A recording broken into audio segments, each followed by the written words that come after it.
हैं next lecture. हमने पढ़ लिया है binary system to octal, octal system to binary, फिर से binary to hexadecimal, hexadecimal to binary. अब 5वें नंबर का क्या पढ़ेंगे? ऑक्टेल टू हेक्साडेसिमल, अब फिर से हेक्साडेसिमल टू ऑक्टेल। डेसिमल वाला का जो रूल है वो थोड़ा सा सेपरेट है, जिसको नेक्स्ट लेक्चर में पढ़ेंगे। तो अब क्या पढ़ेंगे? 5वां नंबर ऑक्टेल टू हेक्साडेसिमल, 6वां नंबर पढ़ेंगे हेक्साडेसिमल टू ऑक्टेल। इसमें जब ऑक्टेल टू हेक्साडेसिमल जब चेंज करते हैं तो ये कहता है कि हम डायरेक्ट ऑक्टेल टू हेक्साडेसिमल में नहीं बदलेंगे, आप पहले हमको बाइनरी में बदलिए। अब बाइनरी प्रीवियस लेक्चर में पढ़ा दिए, अब बाइनरी से फिर से हेक्साडेसिमल में। ये क्या कहता है कि आप पहले ऑक्टेल से आप अगर हेक्साडेसिमल में बदलना चाहते हैं तो सबसे पहले आप बाइनरी में बदलिए, बाइनरी के बाद से हेक्साडेसिमल में। तो ये क्या होता है? ये कहता है आप पहले ऑक्टेल से किस में बदलिए? बाइनरी में बदलिए। अब बाइनरी में जब बदल लेना है हेक्साडेसिमल में, हेक्साडेसिमल बदलना है। अब अंक ले लेते हैं कोई भी रेंडमली। यहाँ पर देख लिए कि नहीं, ये कहता है कि हम डायरेक्ट नहीं बदलेंगे, ऑक्टेल से हेक्साडेसिमल में नहीं बदलेंगे, आप पहले बाइनरी में बदलिए, अब बाइनरी के बाद से, यानी ये डायरेक्ट नहीं बदलेगा, दूसरे स्टेप में बदलेगा। तो देखते हैं, एक एग्जांपल लेते हैं, एक एग्जांपल ले लेंगे। एग्जांपल में ऑक्टेल का कोई संख्या, ऑक्टेल का जानते हैं क्या होता है 8, और हेक्साडेसिमल बदलना है, इसमें बदलना है हेक्साडेसिमल क्या होता है 16। तो ये कह रहा है कि पहले हम बाइनरी में बदलेंगे। किस में बदलेंगे? ये पहले ये बदलेगा बाइनरी वाला में, अब बाइनरी बदलेगा फिर से इसमें बदलेगा। तो एक एग्जांपल ले लेते हैं। एग्जांपल हमने ले लिया। एग्जांपल ऑक्टेल में लेने के लिए हम जानते हैं कि ऑक्टेल का मतलब 0 से लेकर 7 तक कोई भी संख्या हो सकती है। तो हम क्या करेंगे, कोई संख्या ले लें, 0 1 4 5 6 हमने ले लिया, मैं ऑक्टेल ले लिए। अब इसको किस में चेंज करना है? हेक्साडेसिमल में। तो ये कहता है कि आप सबसे पहले किस में बदलिए? बाइनरी में बदलिए। किस में? बाइनरी में। तो यहाँ पे हमने लिख दिया है बाइनरी में बदलने के लिए कह रहा है। तो बाइनरी में बदलने के लिए क्या करेंगे? इस टेबल को याद करेंगे, ठीक है। अब यहाँ पर देखेंगे 0 क्या है? 0। तो 0 जो है इसकी बाइनरी नंबर क्या है? 000, 1 2 3। और 1 की वैल्यू क्या है? 0 0 1, 0 0 1। और 4 की वैल्यू क्या है? 1 0 0, 1 0 0। और 5 की वैल्यू क्या है? 1 0 1, 1 0 1। इस तरीके से हमने किस में बदल लिया? बाइनरी में। अब ये कहता है जब बाइनरी में आपने बदल लिया है तो अब इसको आप बदलेंगे किस में? फाइनली किस में कह रहा है? हेक्साडेसिमल में। हेक्साडेसिमल, हेक्साडेसिमल का सिंबल क्या होता है? 16, जो अभी हमने बताया था। अब देखिए हेक्साडेसिमल में जो हमने अभी बताया है कि अगर बाइनरी से किस में बदलना है? हेक्साडेसिमल में। तो इसको कन्वर्जन का क्या हम नियम बताए हैं? 2 लिख दिए और 16 लिख लिए। 2 पे कितना पावर करेंगे? 16 हो जाएगा 16, 4, 2 × 2 × 2 × 2 यानी 16, जो वैल्यू हमारे आ गई 4। तो 4 4 का इस तरह टेबल बनेगा, ठीक है, क्लियर, जैसे हमने बताया था। अब इसमें क्या करेंगे? इसमें 4 4 का पेयर बनाएंगे, क्योंकि बाइनरी से किस में बदल रहे हैं? 16 में। 4 4 का पेयर, 4 4 का पेयर इधर से बनाइए, 1 पेयर, 2 पेयर, आइए 3 पेयर बन गया कि नहीं? अब यहाँ पर देखिए ये 4 टाइम 0 कहाँ पर मैच कर रहा है? यहाँ पे। तो क्या हो जाएगा ये? 0। अब यहाँ पर देखिए 0 1 1 0, 0 1 0 1 1 0, क्या हो गया? 6। ये हो गया। अब बचा क्या, 0 1 0 1 0 1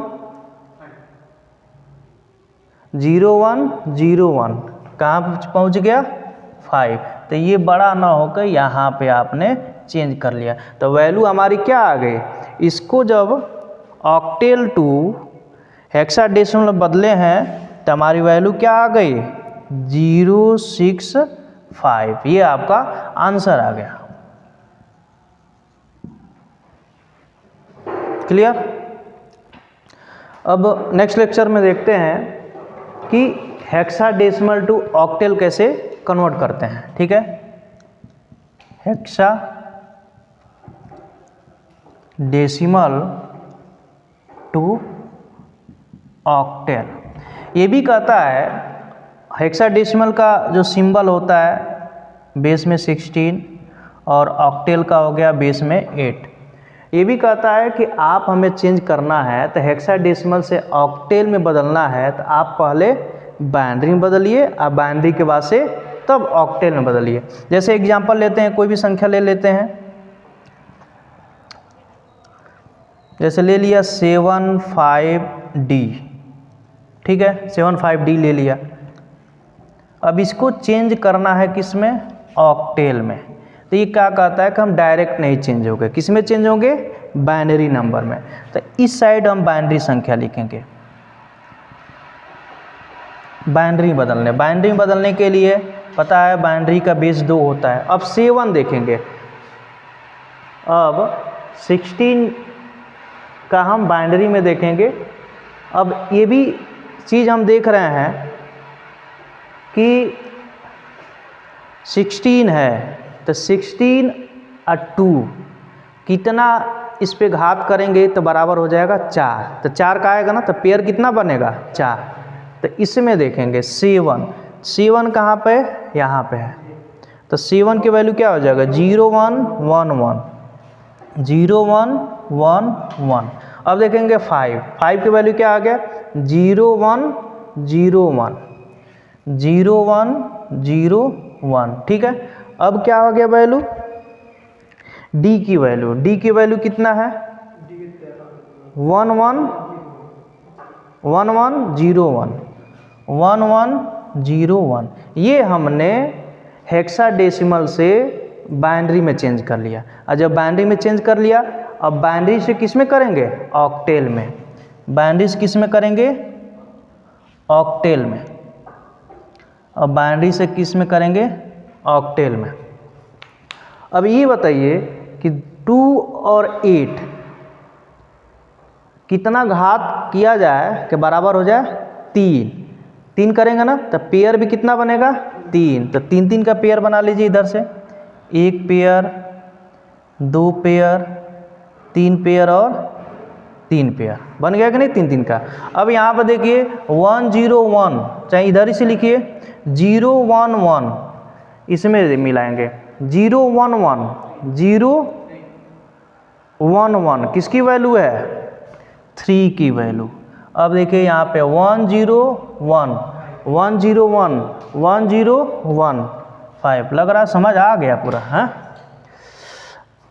और उसके बाद से 0 1 1 0 1 1 3 0 1 1 3। अब 1 0 1 1 0 1 क्या है 1 0 1 5। तो वैल्यू हमारी कितना आ गई 8। तो हमने हेक्साडेसिमल को बाइनरी में बदला और फिर से बाइनरी को ऑक्टेल में। तो यही वैल्यू कहाँ पर उठा कर रख देंगे 3 5 3 5। इस तरीके से हम हेक्साडेसिमल टू ऑक्टेल में बदलें। जब हेक्साडेसिमल टू ऑक्टेल या ऑक्टेल टू हेक्साडेसिमल है तो एक कंडीशन कहता है कि हम डायरेक्ट नहीं बदलेंगे, एक दूसरे में अल्टरनेट बदलना होगा। तो ये कहता है कि पहले बाइनरी से होके बदलिए। तो इसीलिए हेक्साडेसिमल को हमने बाइनरी में बदला है और बाइनरी से फिर से ऑक्टेल में ये वैल्यू लिख देते हैं। ठीक है ना, बहुत सिंपल है। ये जो तीनों जो हमने 6 कंसेप्ट बताया, क्या क्या बताया, binary to octal, binary to hexadecimal और फिर से hexadecimal to binary octal to binary, ठीक है। उसके बाद से फिर से octal to hexadecimal, hexadecimal to binary. जब octal to hexadecimal, hexadecimal to binary बदलते हैं तो हम बाइनरी नंबर्स के द्वारा ही बदलते हैं, जैसे हमने बताया था। 6 हम लोग पढ़ लिए, बाकी 6 है वो उसका अलग नियम है, उसके अकॉर्डिंग हम लोग पढ़ेंगे, ठीक है। Thank you.